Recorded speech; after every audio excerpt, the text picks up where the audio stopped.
Hello दोस्तों, welcome back to my channel. और आज के इस वीडियो पे हम लोग ना किसी ट्रेडिंग के बारे में बात करेंगे, ना किसी एनालिसिस के ऊपर बात करेंगे।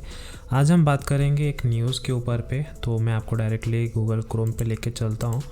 और ये न्यूज़ तो आप लोगों ने सुना ही होगा, शायद तक 6 दिन पहले की बात है, जो कि ये न्यूज़ जो है नवंबर 12 को पब्लिश हुआ था। इसका जो सोर्स है आप देख सकते हो, टाइम्स ऑफ इंडिया है। अगर आप इसका रीड करना चाहते हो तो मैं इसका लिंक आपको डिस्क्रिप्शन पे दे दूँगा, आप चाहें तो वहाँ से भी उसको रीड कर सकते हैं।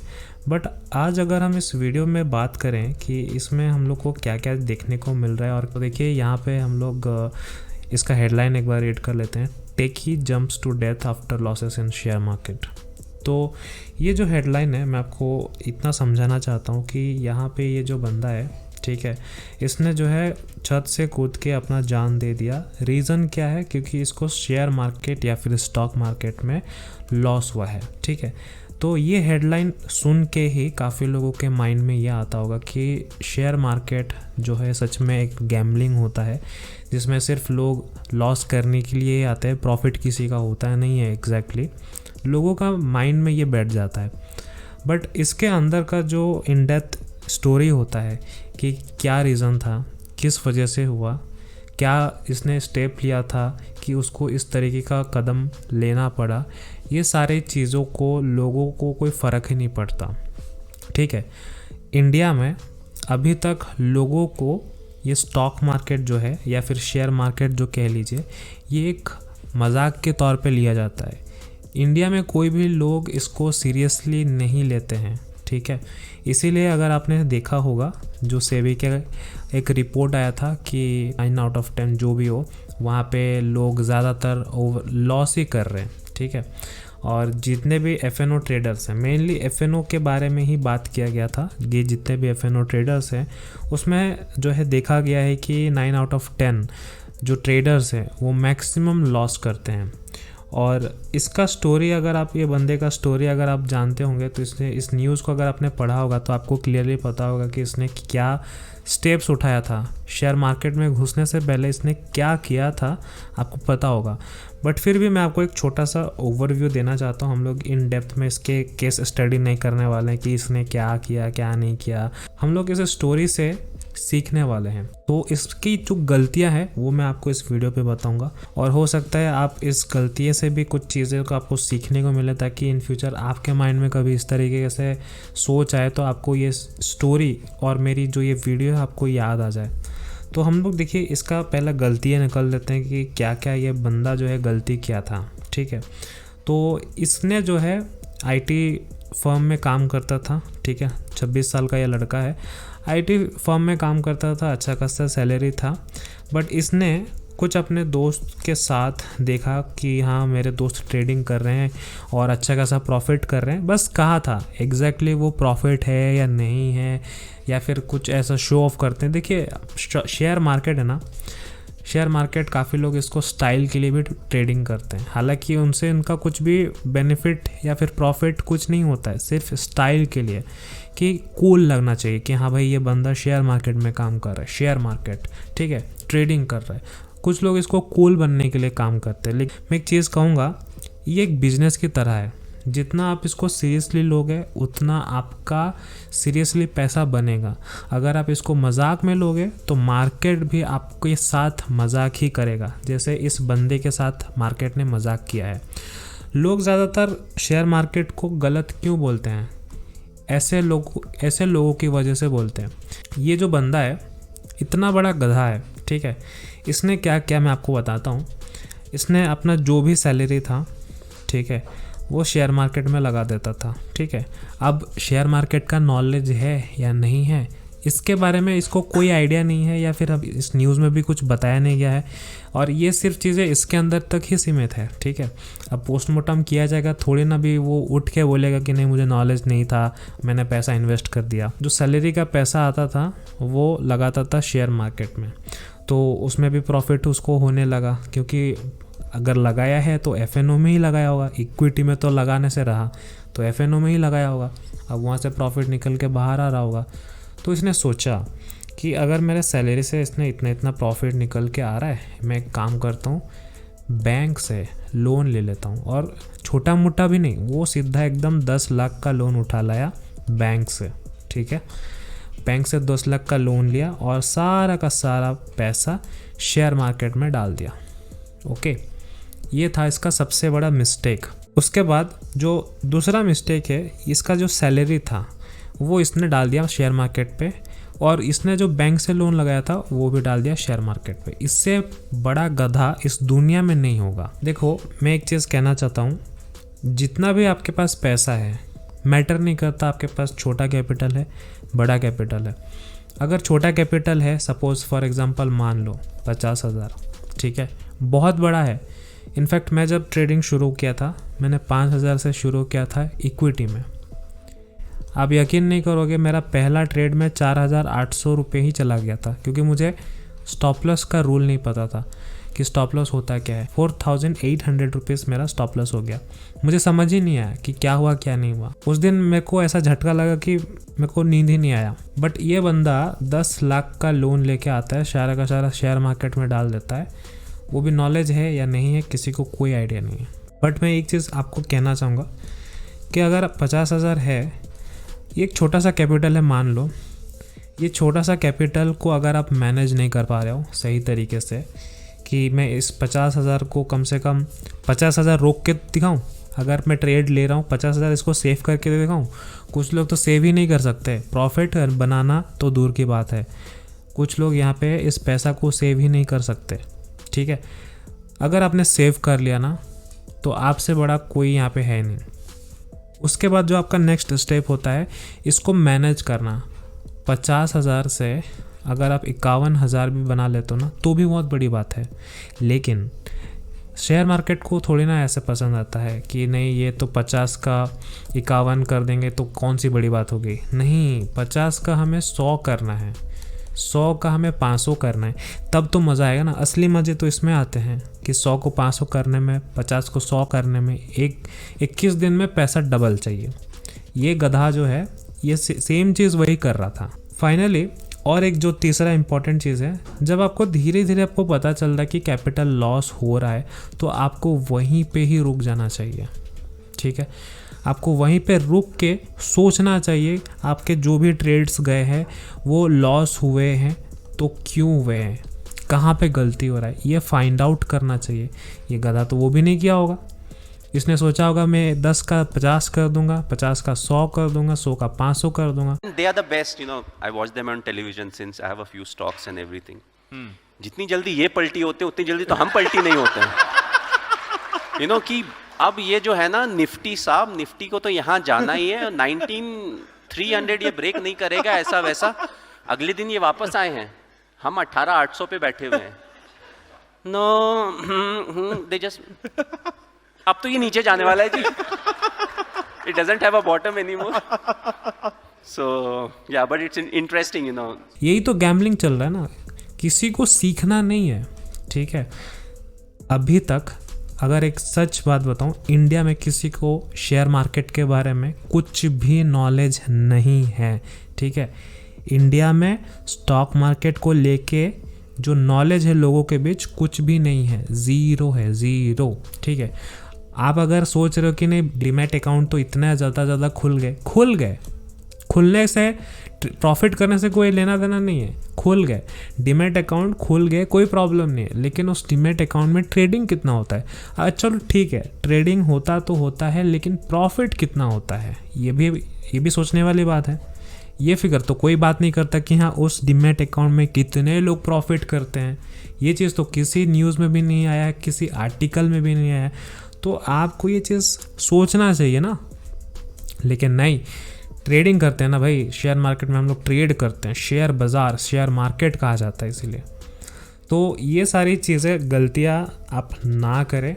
और एक चीज़ हमेशा याद रखें, जो यूट्यूब में लोग आपको जो एनालिसिस बताते हैं ना, ठीक है, कुछ यहाँ पे आपको, मैं तो आज एक वीडियो देख रहा था, आपको मैं आपके साथ वीडियो का लिंक तो मैं शेयर नहीं कर पाऊँगा, ठीक है।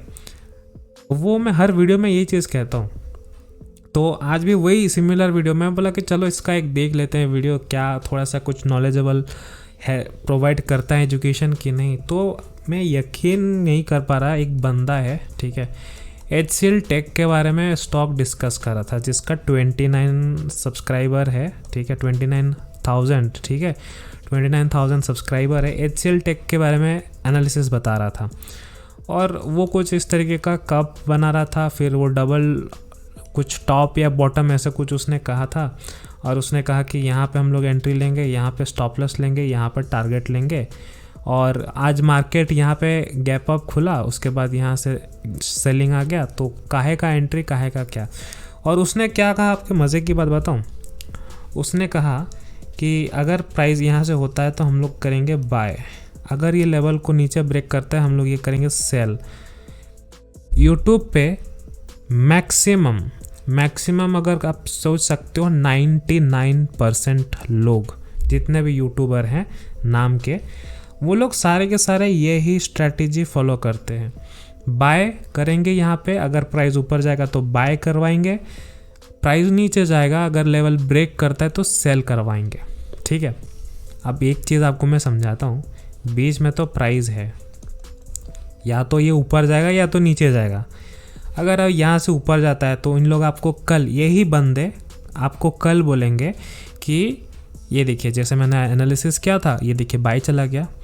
अगर मान लो कि ये प्राइस ऊपर नहीं जाता है, ये प्राइस नीचे आता है, ब्रेक करता है, तो कल वही बंदा फिर से आके बोलेगा कि देखिए मैंने कल आपको एनालिसिस दिया था सेल के लिए, और आपको लगने लगता है कि भाई बंदा तो बिल्कुल सही बोल रहा है, जैसे उसका एनालिसिस था, सेल करने बोला था तो सेल गया, टारगेट हिट हो गया, आपको ये लगता है।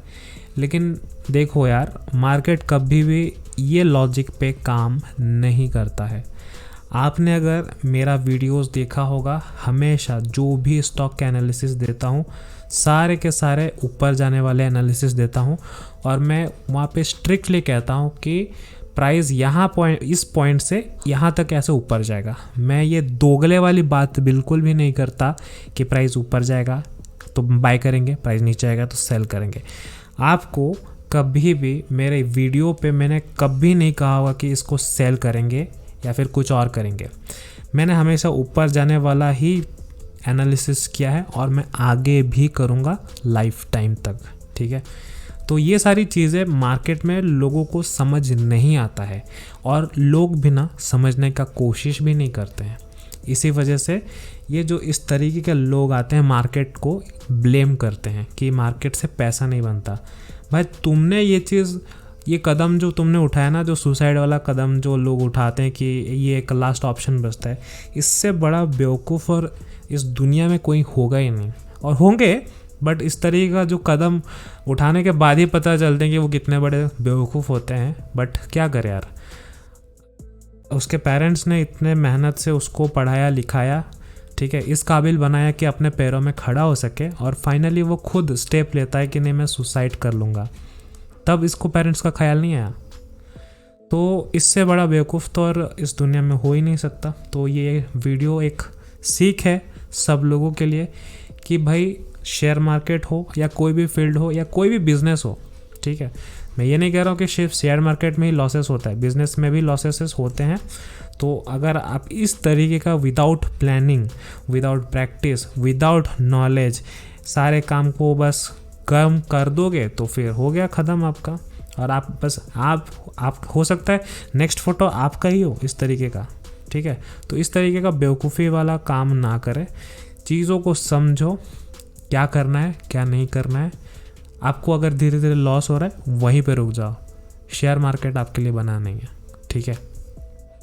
लास्टली और एक चीज़ कहूँगा, जो यूट्यूब में आपको प्रॉफिट्स दिखाया जाता है कि ये मैंने आज इतना प्रॉफिट किया, आज मैंने उतना प्रॉफिट किया, इसको कभी भी अपने ऊपर हावी मत होने देना, क्योंकि ये प्रॉफिट आजकल आपको पता है एडिटेड किया जाता है। PNL जो लिंक वेरीफाइड होता है ना, PNL वेरीफाइड लिंक, उसको भी मैनिपुलेट किया जाता है, ठीक है। और ये मैनिपुलेट कैसे किया जाता है इसके ऊपर में तो ऑलरेडी यूट्यूब में वीडियो पड़े हुए हैं, आप देख सकते हो PNL वेरीफाइड को, ठीक है। इसमें आप खुद डिसीजन ले सकते हो कि मुझे कौन सा डेट से कौन सा तक दिखाना है और मेरे को क्या क्या दिखाना है, क्या क्या नहीं दिखाना है, खुद आप यहाँ पे चीज़ों को दिखाते हो।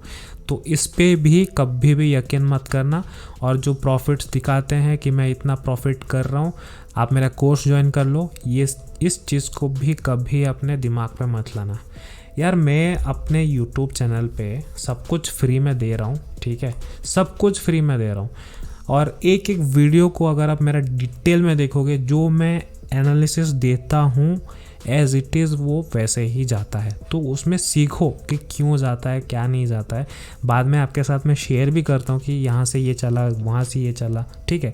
बट क्या करें, लोगों को तो मेहनत करना नहीं है, लोगों को बस बैठ के खाना है, और क्या ही कर सकते हैं। तो इस तरीके का केसेस तो होते रहेंगे, ये कोई नया केस नहीं है, ठीक है। ये बस रिपीट हो रहे हैं, जैसे होता है ना, जैसे प्राइस एक्शन हमेशा रिपीट होता है, ये भी वैसे ही है। हर चीज़ें जो है रिपीट होती ही रहती है, ठीक है। और नेक्स्ट वीडियो कभी अगर टाइम मिलता है तो हम लोग सेबी के ऊपर में भी बात कर लेंगे कि सबसे बड़ा जो ये सारी चीज़ें जो एक्शन हो रहा है ना कहीं सेबी बहुत बड़ा इसमें रोल है। ये सारी चीज़ें कहीं ना कहीं सेबी के वजह से ही हो रहा है। यहाँ पे छोटा सा आपको मैं हिंट दे देता हूँ। आपको अगर पता होगा कि कैश ट्रेडिंग में, इक्विटी ट्रेडिंग में मार्जिन बहुत तगड़ा मिलता था बहुत पहले, लेकिन सेबी ने क्या किया, इसको बहुत स्ट्रिक्ट ला के अभी 4x या फिर मैक्सिमम से मैक्सिमम 5x मार्जिन देता है इंट्राडे ट्रेडिंग के लिए।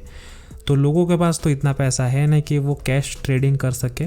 तो सबसे कम अभी कहाँ पे करना है, चलो भाई ऑप्शन ट्रेडिंग करते हैं, वो भी ऑप्शन बाइंग में घुस जाते हैं, ठीक है। ऑप्शन बाइंग में घुस जाते हैं। यहाँ पे अभी तो बैंक निफ्टी का जो लॉट साइज़ है वो तो 15 कर दिया। किसने? ये सेबी के वजह से ही तो 15 हुआ है। तो लोग ऑप्शन बाइंग में ही घुसेंगे और जितना पैसा, जहाँ से पैसा हो रहा है, छोटे बड़े जितने भी पैसा है सब यही तो करेंगे। बैंक निफ्टी में आराम से एक लॉट 15 में हो जा रहा है, इसमें हम लोग ट्रेडिंग करेंगे। ऑप्शन बाइंग पे सीखना नहीं है कि क्या होता है क्या नहीं। सेबी भी थोड़ी ना अवेयरनेस बढ़ा रहा है, बस वो कह रहा है कि हाँ 9 आउट ऑफ 10 ट्रेडर लॉस कर रहे हैं, बस ख़त्म। लेकिन वो खुद कहीं ना कहीं इनडायरेक्टली इन्वॉल्व है ये सारी चीज़ें एक्टिविटी होने का। तो सेबी अभी क्या कहता है कि अगर आप किसी का भी जो रिसर्च एनालिस्ट है अगर कोई कर रहा है तो आप उसके अंडर, जो सेबी रजिस्टर्ड रिसर्च एनालिस्ट है उसके अंडर में आप ये सारी चीज़ें जो है काम करवाओ। यार वो तो खुद पैसा लेगा 5,000, 10,000, 25,000 तक, इनफैक्ट 40,000 तक उनका फीस रहता है, ठीक है। जो सेबी रजिस्टर्ड रिसर्च एनालिस्ट होते हैं, सेबी रजिस्टर्ड इन्वेस्टमेंट एडवाइज़र होते हैं, ये जो जितने भी सेबी रजिस्टर्ड है वो खुद आपसे इतना मोटा चार्ज लेंगे। तो मैं एक चीज़ कहना चाहता हूँ, जो ये शेयर मार्केट है तो क्या सिर्फ अमीरों वालों के लिए ही है? कोई लोअर पर्सन या फिर जो मिडिल पर्सन जो मार्केट से पैसा कमाने का सोच रहा है कि नहीं मैं भी यहाँ पे अपना कुछ पैसा बनाऊँ, क्या उसके लिए ट्रेडिंग नहीं है या फिर शेयर मार्केट नहीं है? तो अगर वो बंदा सोच रहा है कि मैं इसका से भी रजिस्टर्ड रिसर्च एनालिस्ट का हेल्प लूँ, तो वो तो भाई 15 से 20,000, 30,000 चार्जेस लेता है। तो उसके पास क्या बचा कैपिटल मार्केट में ट्रेड करने के लिए? तो ये सारी चीज़ें समझना चाहिए। तो फाइनली जाएगा कहाँ पे? वो जाएगा यूट्यूब पे ही, और यूट्यूब पे तो एक से एक लोगों ने गंद मचा रखा है, आपको तो पता ही होगा। तो ये चीज़ें ना बहुत कॉम्प्लिकेटेड है, ठीक है। तो आपको समझना पड़ेगा। आपका थोड़ा सा अगर अक्ल है ना, आपको अक्ल थोड़ा सा घोड़ा जो है दौड़ाना पड़ेगा, ठीक है। ये सारी चीज़ें ऐसे ही काम करता है। तो आई होप आपको ये सारी चीज़ें समझ में आ गया होगा कि मैंने क्या एक्सप्लेन किया, क्या नहीं एक्सप्लेन किया। बट ये चीज़ें आपको समझाना ज़रूरी था। सुने ना सुने आपका मर्ज़ी है।